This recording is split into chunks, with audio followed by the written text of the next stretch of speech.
Bonjour à tous, en ce mercredi, les sportifs se bousculent aux portes du JT, focus sur la Jaguar XESV Project 8, l'Aston Martin DB11 V8, la Maserati Gran Turismo restylée et découvrez nos premières impressions au volant de la Ferrari 812 Superfast.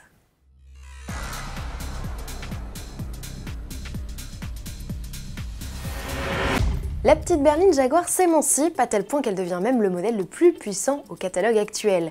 Quand la X passe entre les mains de SVO, la division personnalisation du constructeur britannique, on obtient la Project 8, une série limitée à 300 exemplaires.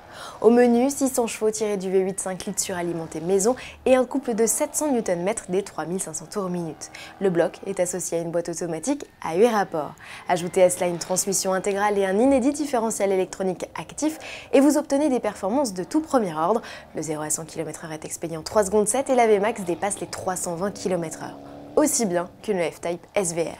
Comparée au coupé biplace, la XESV Project 8 est seulement 40 kg plus lourde, poids contenu grâce à l'utilisation massive de pièces en carbone. On en retrouve notamment sur le capot, les bas de caisse, le diffuseur ou encore l'aileron.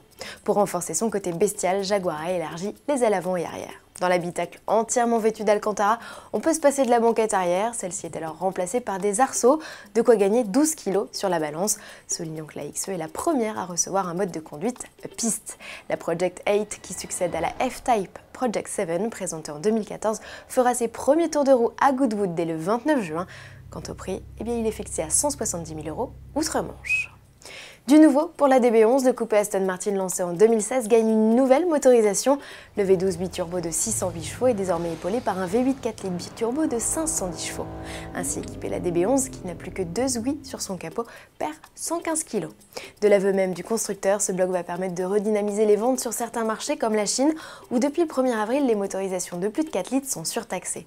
Première livraison prévue au 4e trimestre 2017, mise à prix 184 000 €, la DB11 V8 sera présente au Festival of Speed de Goodwood. Ce n'est pas en Angleterre mais aux États-Unis que Maserati a choisi de présenter sa Gran Turismo restylée.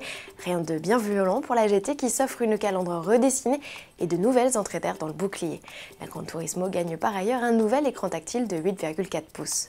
Sous le capot RAS, elle conserve son V8 4 litres 7 de 460 chevaux.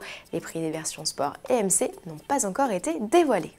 Terminons avec une autre italienne. Si je vous dis V12, 800 chevaux et moins de 8 secondes pour passer la barre des 200 km/h, vous me répondez Ferrari 812 Superfast et c'est bien joué.